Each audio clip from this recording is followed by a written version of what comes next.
મહેસાણા જિલ્લાના કડી શહેરમાં કડીથી નંદાસણ રોડ પર ચાલી રહેલા એક્સાઇડ રોડ નિર્માણ કામને કારણે છેલ્લા કેટલાક સમયથી ટ્રાફિકની સમસ્યા ગંભીર બની રહી છે।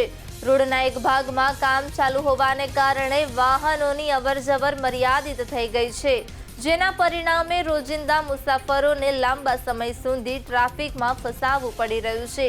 વિશેષ વાત એ છે કે આ માર્ગ પર હાલ કોઈ વિકલ્પરૂપ ડાયવર્ઝન આપવામાં આવ્યું નથી, જેને કારણે સમગ્ર ટ્રાફિક એક જ રસ્તા પરથી પસાર થવો પડે છે અને પીક કલાકોમાં પરિસ્થિતિ વધુ પણ સિંચાય છે।